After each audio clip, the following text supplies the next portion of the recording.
Hello mga guys, so samahan nyo kami ni Jowa ngayon maglakad-lakad. Punta tayo sa forest. No, dito kasi ako dinala ni Jowa, hindi ko rin alam kung first time ko rin dito. So sabi niya meron ditong area na pwede kayo mag-fishing, yan, manguha ng salmon, pero may limit lang syempre. Ganun sila dito, lahat may limit.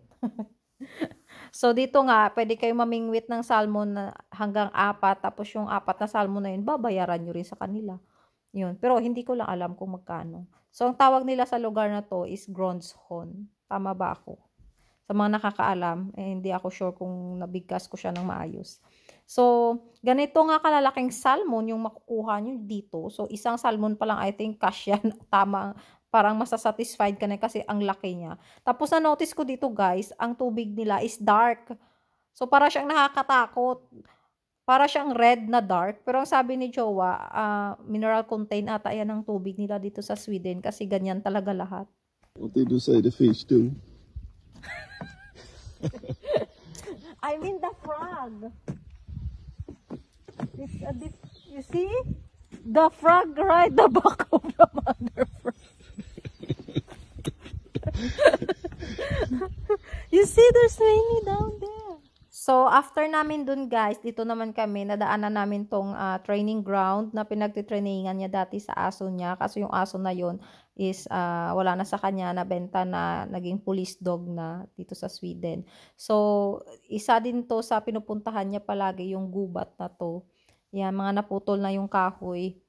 Kasi bibenta din niya nila, tapos ginagawa nilang charcoal. I think, binibenta ng government, ini-export, hindi lang ako sigurado. Tapos, nung naglalakad kami dito guys, naiisip ko talaga yung Wrong Turn na movie. Ganitong ganito talaga. Yung gubat ng Wrong Turn na movie.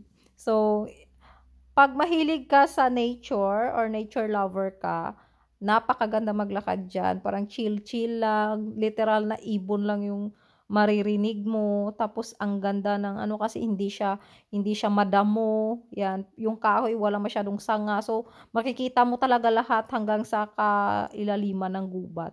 So, yung area na to, mga naputol na yung kahoy, pero tinataniman nila ng bago. So, mga foreigner din yan guys. Mga galing din yan sa ibang bansa yung kinukuha nilang nagtatanim dyan. Like, galing sa Poland or I don't know yung iba kung saan. Pero iba kasi yung language nila nung narinig ko na nag-uusap sila. So, yun nga guys. Tapos, yung area naman na to, dito naman sila nag-pig hunting.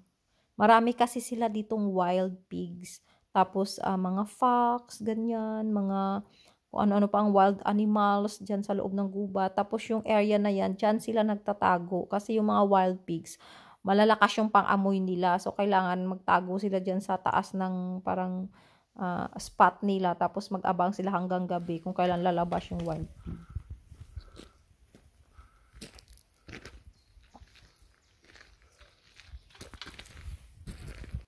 Tapos meron naman sila dito guys, cabin na kung saan pagka summer or spring season, dito sila nagtatambay, pwede silang mag-barbecue dito, mag-bonfire, tapos free lang din siya, chill-chill lang, kasi isa yun sa mga common na ginagawa nila dito pag spring or summer season.